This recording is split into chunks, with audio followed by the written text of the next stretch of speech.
Good. Okay. We're back. Sorry about that, guys. Is Mercury in retrograde? I think so. Yeah. It is for me today, at least. My whole day has just kind of been just like this. So as I was just saying, we continue on to hear what you guys are interested in learning about. So feel free to reach out to us, and we will continue to bring you everything that it is that we can. Absolutely. To keep things interesting. Yeah. On to the noteworthy news. We are on day 23 of Whole30. Very exciting. I know. 7 days to go. We're not going to stop. Right? Did I count right? You did. 7 days to go. Yeah. And we're not going to stop. We're actually going to go past our 30 days. We're going to keep it going for probably 2 weeks after that at least. Yeah, we'll be still pretty strict, but if we want to have a treat. Yeah, we won't be too hard on ourselves, but we're going to try to stay as disciplined as possible. The Whole30 itself has been excellent, and it's been a good experience. Yeah. The exciting, noteworthy news of the day is that the Cyclops is finally up and running. Oh my goodness. So since we didn't have the show last night, Lisa and I, we went back to the drawing board with the Cyclops for the maybe 10th time. Oh. And when we couldn't get the Bluetooth portion to work, we went back to the antenna setup and we finagled some twist ties and did everything we could and figured out the software and we did it. And so we got it working. And this morning I woke up at 6 and I had a great Cyclops workout. I rode through Park City, Utah, and I rode through Italy. I'm not sure which part, but it was awesome and it was pretty killer. Heart rate got up to like 160 at one point, which was pretty good. And I was definitely sweating. It was an excellent workout. So excited to be riding the Cyclops, and we'll keep you guys posted on how that goes. Yeah, we're really happy to have it going. And also we have Michelle's put up an Energy Bits review on the blog, and we also have a giveaway, so you can enter to win Energy Bits. We love them. They're excellent. Yeah, read the review. It's great. It's got a lot of information that will help you kind of make a decision if that's what, if this is something you want to look into getting for yourself. And we're also going to have an ambassador code very soon. Yeah, so you'll be able to save on that. And Energy Bits are basically a great source of natural energy. They're all natural algae, and it's a pure protein source, and it's great for a workout or mental focus or whatever it is. So like Lisa said, check out the review and the giveaway there. They've been really generous with that. So, and the blog itself is up, and there's more giveaways coming, and there's recipes there and all the posts from the show, and everything that we talk about here is up on the blog, so be sure to check it out. And then sometimes on the weekends, if we make something, we definitely post it on there too, so be sure to check out the blog on forestcfitness.com. Definitely. And we're also doing the color run at the end of May 31st. It's at City Field, so if you want to join our team, if you're interested in running it, it's a lot of fun. It's not like a serious run, honestly. There's so many people that just walk it, throw themselves through the paint like 5 times, whatever. Yeah, it's a good time. And there's an after party, which is a lot of fun. The after party is great. So if you really want to come down and have a great, a great afternoon, morning rather, come join us. It'd be a lot of fun. Definitely. So right now we're going to squeeze in a little bit of a new segment. We're going to answer our viewer question from last week. And if you remember, the question was how to get rid of belly fat. So it was a really great question and something that plagues a lot of people.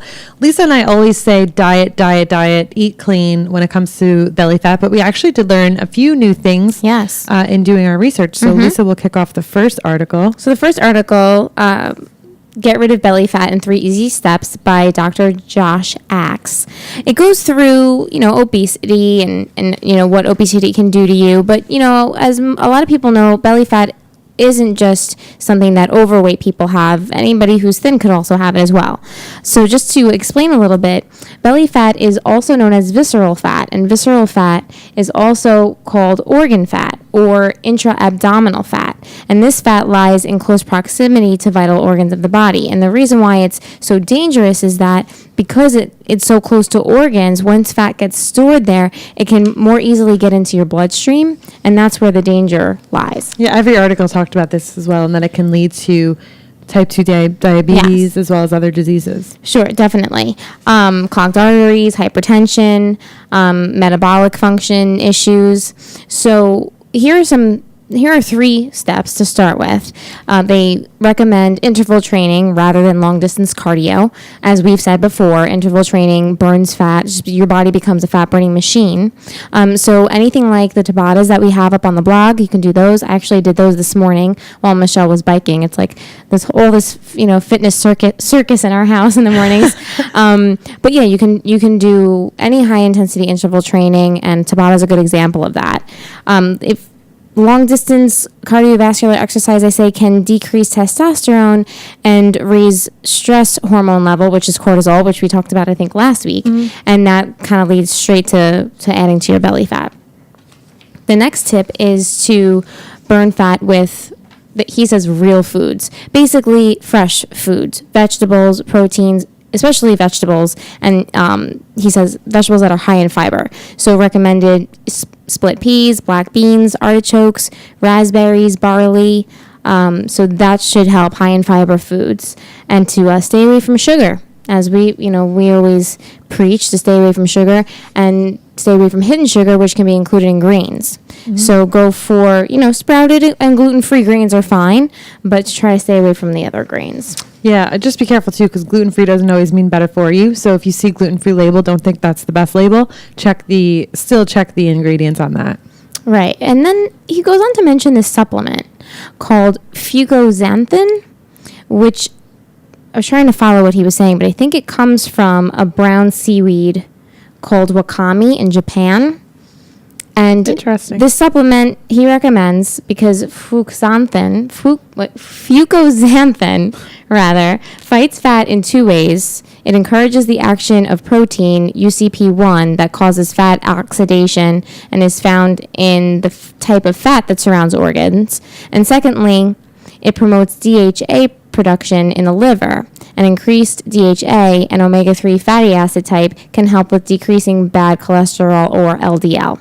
So he actually offers this supplement on his website. The brand is Garden of Life. So if you want to look into Garden of Life branded fucoxanthin, maybe that'll help. Interesting. Yeah, and we'll post that. So we found a couple of great ones, and they do, a lot of the articles say the same thing, but this one's kind of interesting if you're a little older. Your metabolism does definitely slow down, and you do store more fat as you get older. So this is by Denise Austin, and it's her tips to get rid of belly fat after 40.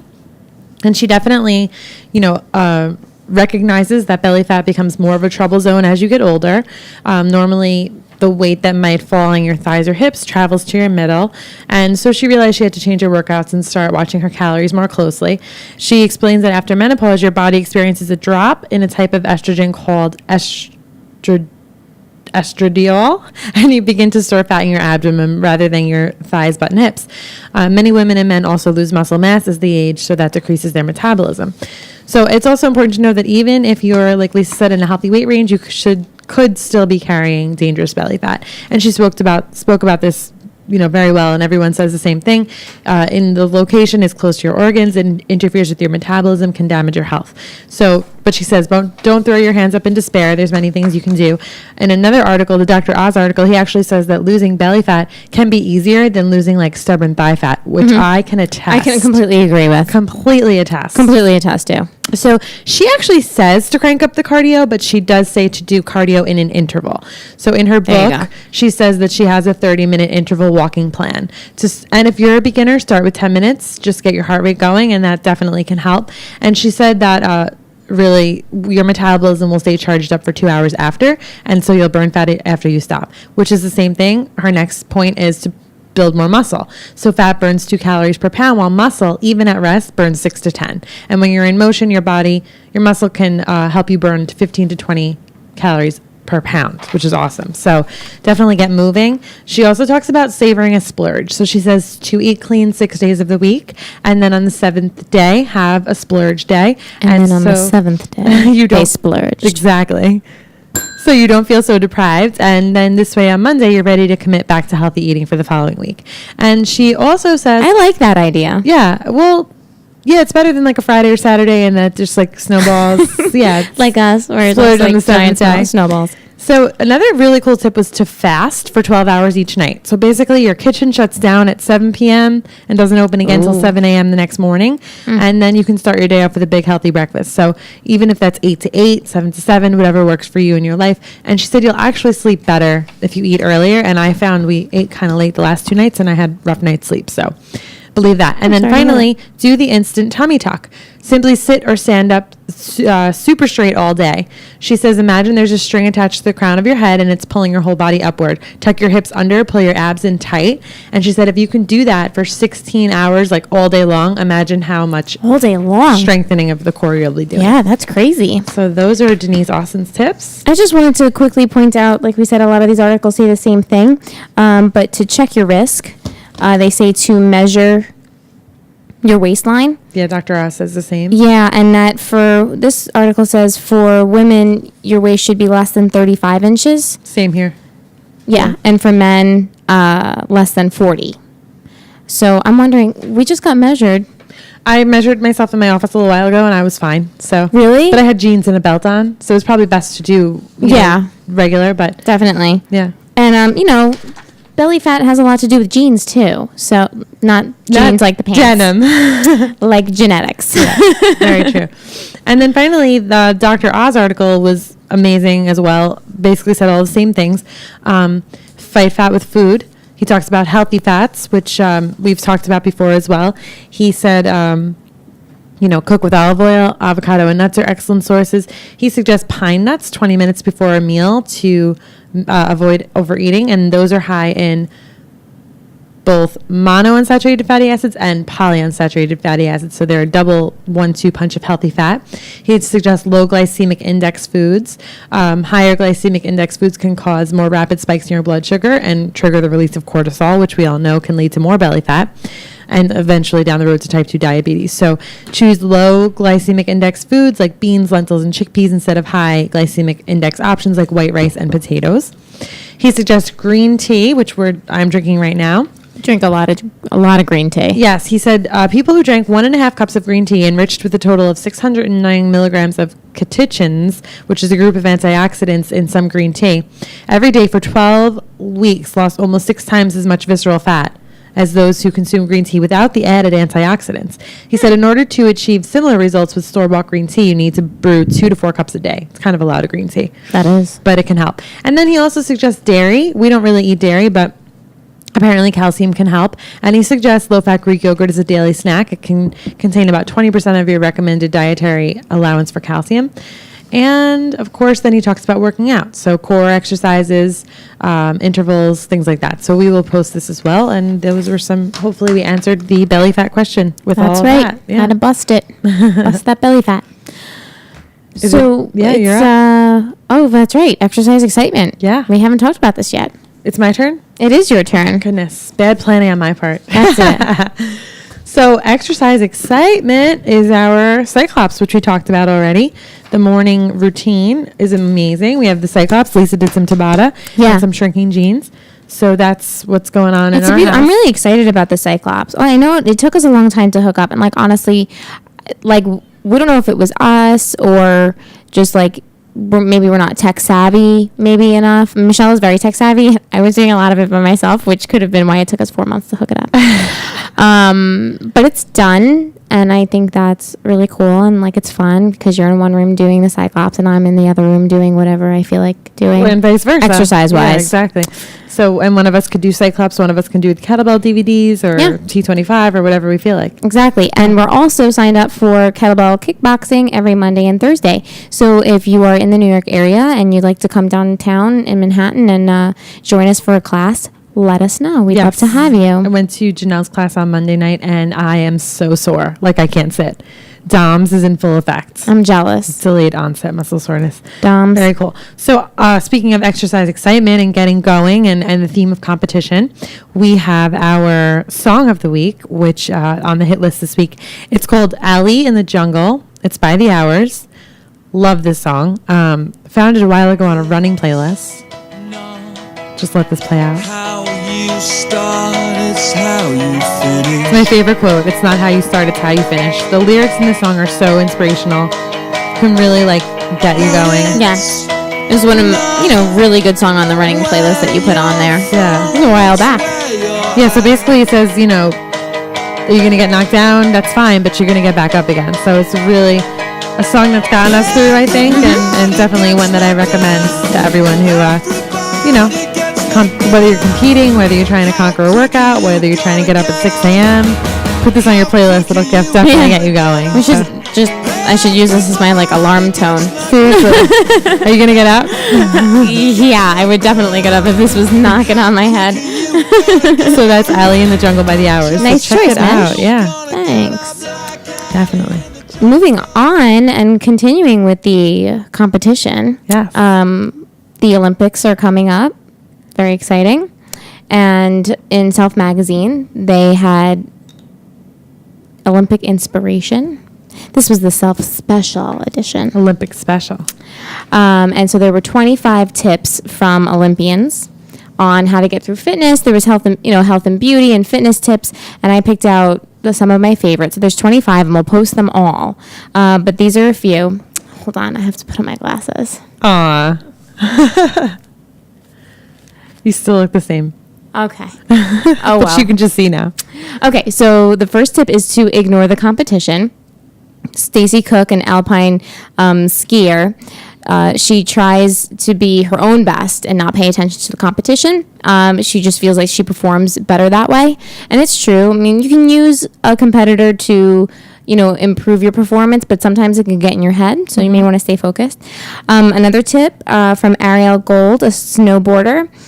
She says, skip your last run. Or, skip if you're going to be training. If you're getting sloppy, and we always talk about this, you got to keep your form right. If you're too tired, just, it's okay to skip the last, what do I want to say? The last set of reps, the last, Right. Whatever it might be. The last half a mile. Exactly. If you're getting sloppy, don't risk injury. Just call it a day. Right. These ice dancers say that they're a team and they're a team all the way. So if one's having a bad day, then they're both just going to have a bad day. If one's having a good day, you just kind of got to work together and support one another. So that's, if you have a workout partner that you work with, or, your spouse that you work out with, just try to, be a motivator for one another. And if it's just not working, then just give into it. Talk yourself into it, which, say to yourself, am I making up these excuses this morning? Am I really able to get up, or is there really something wrong with me? Am I feeling down and out, or, am I just in my head? And, kind of talk yourself into going for whatever your goals are for the day. This is a really fun tip to make a sprint easier. I like this one. Okay. It says, to go as fast as you can while exerting the least amount of energy possible. And to do this, relax and keep your breathing steady. If you hold your breath, you'll tire faster, which I see myself doing that. Yeah. When I sprint, I'm just like, oh my God, I have to hurry up. But The other night in kettlebell, Janelle made us put water in our mouths and hold it there for 2 minutes. really? We had to breathe only through our noses, and we had to jog. And every 15 seconds or so, she had us sprawl. Of course, I did my own jumping sprawl because of my shoulder, but it was to promote more effective breathing. Wow, that's awesome. Yeah. Very cool. Another tip is to squash any fear. Noelle, who does the skeleton, we'll have to check that out. All right. I don't know what that is. If she's feeling scared, she says, I think about what I'm worried about and flip it into a positive thought. Instead of, what if I step on my sled, I say, keep your eyes focused on your feet. That's a really good tip. Definitely. I like that. I scare myself a lot. Yeah. No, it's easy to be like, oh no, I'm going to trip, or oh no, I'm... Definitely. Yeah. And to power walk for a perkier butt. And it says, set a treadmill inclined to 7% and stride fast, aggressively swinging your arms. Go for 30 seconds, then recover for a minute at 0 incline and do it 10 times. Cool. That's a cool tip. Yeah. Yeah, so, I mean, there's a lot of these, and we'll post them. They're all very helpful. Very cool. And for the book this week, we have a book that's called WOD Motivation, and WOD stands for Workout of the Day. It's quotes, inspirations, affirmations, and wisdom to stay mentally tough by Eleanor Brown. We have a photo here. Really cool. We came across this book in Barnes & Noble while we were out perusing one day. And It's fairly new, but basically this description says, we know WODs are tough on your body and on your mind. So basically, it takes more than physical strength to make it all the way through the end to a final rep. But this book is here to help build the mental toughness you need to finish every workout with pride. You can use the motivational quotes and affirmations in the book to face your WOD with discipline and determination and to boost your mental strength when you need it most. Whether you're blasting through burpees or knocking out deadlifts, WOD motivation supports you as you power through to your new personal best. So maybe you need some inspirational quotes, or you need to find a way to kind of, find that mental resolve. This book will help with that. So we thought it was really cool to share. And if you're gearing up for a competition, whether it's a team or a group or individual, this book could help. Yeah. The book was very nice. I know. I liked it a lot. Yeah, we're definitely going to have to get it. I wanted to get it. You flip through it, and the quotes are super inspirational. Definitely. Like, I really loved it a I'm lot. sure it would work just as good on a Nook or a Kindle, but they have it as Definitely. well at Barnes & Noble. Cool. So check it out. Thanks, Cool. Mish. On to the recipe rundown. Yes. It's super exciting Super Bowl recipes. Yes. Keeping these healthy. We're big, we love the Super Bowl, and usually, we'll either go to a party or have a party ourselves. And this year, we're not going to participate in the Super Bowl that way because we're trying to keep it super clean. But Greatest, we love Greatest, as you know, has 31 guilt-free Super Bowl recipes. Everything from healthy pigs in a blanket to dips. There was so much on there. There was so much we couldn't even print it. And they're so amazing. So Yeah. we're going to post those on the blog tonight. So feel free to check those out. Skinnytaste.com. I'm sure many of you have heard of skinnytaste.com. Amazing. We made so many of the recipes from Skinny Taste last year. The recipe index we'll post includes appetizers. They have gluten-free options, paleo options, anything you can think of, and they're all low calorie. So we're huge fans of Skinny Taste. And like I said, last year we made a couple of excellent dips from there. So good. And actually last year we had a pretty healthy Super Bowl celebration, but we kept it pretty good. this year it would be virtually impossible. We'd have to eat like sweet potatoes, Which we already and eat. that's about a lot of. it. And for the cheat this week, OMG, like if we could cheat, we would be doing this. Absolutely. So I'm sure you've seen this all over the internet. We have a picture up. How to build a Super Bowl snack stadium. This snack stadium looks all sorts of ridiculous. It's killing me. The center field has some dip in it. There's like some wings, pigs in a blanket. I think is there corn dogs in this one? This There's one in gotta be. particular has a lot of stadium foods, beef jerky, goalposts. I'm Like just going to pretend that there are corn I dogs. have seen so many variations of the snack stadium, and I love every variation I've seen. They're amazing. There was one on Good Morning America that had like Twinkies in it and How did we cookies not and think of brownies. this? It's amazing. So the one we're going to post actually tells you how to make the snack stadium. And of course you could make it with healthy options, which Yeah. would be awesome. But really, if I'm going to make a snack stadium, I'm going to go all out and I'm going to make Absolutely. a crazy ass snack stadium. We're going to post how to build a Super Bowl snack stadium. We just needed to share that. And tablespoon.com, which we love. I still follow them on Facebook, and I I know. like die every I time something cringe. comes across my newsfeed. Seriously. But they have awesome sports events recipes. So check out tablespoon.com, and we'll put up a link to that as well. Yep. So 2 healthy links and 2 cheat links. So good luck making your recipes and Hooray, enjoy. enjoy. And think of us. Yes. So on to the weekly theme, and we're going to be talking about competition now. We'll give some Super Bowl tips later, but we figured we've done shows before on how to handle a party or an event. So we wanted to kind of talk more about the broader theme of the Super Bowl, which is that it's a big competition. These teams gear up all year. And, even though we're all not football athletes and maybe any other kind of professional athlete, we do see competition in our everyday life. And competition can affect us in many ways. It can both inspire us and it can hinder our progress. In everyday life, we sometimes feel pressured by competition, pressure to fit in, pressure to measure up, to look or act a certain way. And there are those who are going to compete with us, whether we welcome it or not. And we might not even realize that we're competing with someone. I mean, I feel as though competition can start as early as childhood. I think back to high school, the way girls would compete for guys or the way they would just compete for popularity. So I just feel like competition kind of pervades like every area of our lives from a very young age. Definitely. So, yeah. And it can have some negative side effects. Like in the case of high school, for example, some some girls are very competitive, but that can, they drag other people into it, and someone might feel insecure, about their body image, or as far as a competitor is concerned, maybe they feel less worthy than the other, and they'll do negative things to try to fix themselves. Could lead to eating disorders, or just bad. I forget. Somebody told me of a term that Body dysmorphia? Yeah, that's it.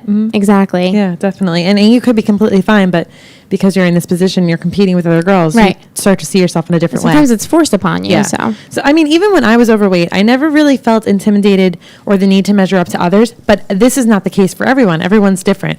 So for me, there was maybe competition to be good at things, but I never felt the need to hurt myself to compete to look the way others did, which was both good and bad because I prolonged losing my weight, but at the same time, I'm glad that it didn't lead to, any kind of eating disorder or anything like that. So everyone's different. I had a little bit of a hard time. I always kind of felt like I didn't measure up, and it didn't always work in a positive way for me. Right. I just kind of kept sinking further and further into a hole. Right. So it can have either effect. Yeah, definitely. And on the other hand, competition in sports can be very healthy, for young people and adults alike. Competition gets people excited. It gets them inspired to, get and stay fit and succeed at their fitness goals, which is how you should definitely. Yeah, if you're going to be competition. competing, it should be about a specific goal. And even watching sports competitions can inspire young people to get active. I mean, in today's world, kids play video games. It's a very sedentary lifestyle. Nothing wrong with video games every so often, but I think it's important to encourage young people to get involved in healthy competition activities. Basically, it'll help them to stay fit and to stay healthy and to express themselves through activities. A lot of kids, they need that outlet, and sports can help with that. Definitely. And we always encourage people to turn to competition and turn it into something that can help rather than hinder you. And we've learned that competition can actually be used in a positive way to fuel you to succeed. An example is, competition among peers can help you stay motivated to get to the gym and conquer a tough workout. Yeah, so, and like in group fitness, for example, which we take kettlebell classes, you can have a secret competition with someone. They don't even have to know you're competing with them. Basically, you're trying to just do your best. If you see someone in the class who's doing great and you're like, oh, I should really be doing well as well, you can be just pushing yourself because you see someone doing so well. And they won't even know it. And it can push each of us to work to our full potential. Definitely. I mean, Michelle and I we help, we compete against one another, but it's a totally healthy competition. Right. If I see that she's really pushing herself and I'm slacking off, I'm going to step it up. I'm going to say there's no reason why I can't do as well as she's doing, and even possibly surpass, and vice versa. Yeah. I mean, you surpass me all the time. No. I mean, Lisa's an excellent runner. So like when we would go out running, Who knew? I know. And I would be like, I can't keep up with her. And there were times when she passed me, but then there were times I'd push myself to keep up with her. And then in spin class, we would always try to keep each other in check and make sure that, we were keeping up with each other. And it was fun because I'd be like, oh, she's doing so good. I have to do better. And not that I wanted to do better than her, but that, if she's doing that well, I can do that well. Do your better. Exactly. Your better best. Your best. And also, signing up for something like a 5K or a race with friends, it can help you to compete against your own best time. And maybe you have friends that are more experienced runners than yourself. It can help you to maybe aspire to be as good as them, or friends that aren't as good, you can kind of inspire them. So signing up with a group of friends to do something like a race is a great, healthy form of competition as well. And then there's just competing against yourself. We learned a lot about that when we joined CrossFit. Yeah. And they told us that we should write down our results for every WOD that we did and what we did at the WOD, and kind of compare your results from each class to see if you were getting better, if your time is getting better, if there's somewhere that, you could, something you could work on. So, competing against yourself is really a great form of competition. Excellent. Yeah, definitely. So we have a couple of tips how to avoid. We're going to start with how to avoid unhealthy reactions to competitions. So we did find an article, not a recipe, called Keeping Competition Healthy. And it was really pretty informative. Basically says the same thing we're saying. Competition pervades our daily lives, and add in the fact that we compete against ourselves, and we're basically trying to outdo our previous accomplishments, and sometimes we're trying to outdo others, but for the most part, you kind of can avoid competition. The desire to win taps into our most primal survival instincts, and it has the potential to bring out the best or the worst in us. So, we think of that competition for athletes, they eat, sleep, and breathe strategies for achieving edge over their opponents. So, competition is very serious for them. But even for those of us who will never participate professionally, it's important for us to experience the benefits of athletic competition as well in many ways. So, we cast our lot with our favorite sports team. It connects us to other fans. It gives us a sense of identity. We feel like, we're behind whatever team it is 100% of the way, and Right. we're involved in that competition. Just playing a pickup basketball game with your friends can help you bond with your teammates and learn how to work together towards a common goal. And like we said, you compete with yourself. You call upon your inner resolve to lift heavier weights, to run the same route faster, and that makes you better. So, it's important to keep the effects of competition and your motivations for competing positive, though. Unhealthy extremes can compromise your integrity, your safety, and your relationships. You can overwork yourself. You can be tempted to cheat or commit some kind of sabotage. Brings to mind an athlete on my favorite baseball team. But anyway, of course, everyone wants to win, and winning is a noble goal because of the benefits that go with it. But it's best, that we find the best in ourselves to prepare and participate in that competition, and winning in a way that diminishes us or another person confers to a pyrrhic victory, meaning we make ourselves smaller and detract from our potential when we claim a win that we didn't earn. So it's important to keep winning and competition positive. So when we strike a balance between ambition, drive, and determination on one hand, and humility, sportsmanship, and integrity on the other, we can reap the benefits of competition while still growing as people. So it's really cool. And he says, maximize your killer instinct and empathy, and you'll be better equipped to win with grace and lose with dignity. Very nice. Yeah, really cool. On to how to use competition to your benefit. There's a really cool article actually about crew, which is rowing, I believe. Yeah. And I kind of took a few pointers from this article to kind of convey, the whole how to use competition to your benefit. And participating in crew is very mental, but it's also extremely physical. Yes. And you can't get your head in the way of your performance. So in any competition, you're going to have to push yourself. You're going to have to, reach goals that maybe you've never reached before. And they say to get comfortable with being uncomfortable and to mentally prepare yourself before and during the competition in order to sustain the strength to keep pushing through. So, don't let your head, get to you, this hurts, that hurts, this is too tough, this is too tough. Yeah, I always get that in be my head. comfortable with being uncomfortable. Yes, it's going to hurt, but you are, achieving a goal to win this competition, and that's what your focus should be. You try your best to figure out how to handle competitive pressure, so staying cool in the clutch, if somebody passes you, and we'll go on to actually talk about that as well, how to handle the pressure. So basically, focus all your energy on the end result. Right. And staying positive. And that was basically the message. Cool. Yeah. And another one we found about how to use competition to your benefit was how to use race day nerves to your advantage. And the overall theme of this article basically was, that adrenaline you get before a race, it's like a performance enhancement that's completely legal. And you should really go with it because it can really take you to great heights.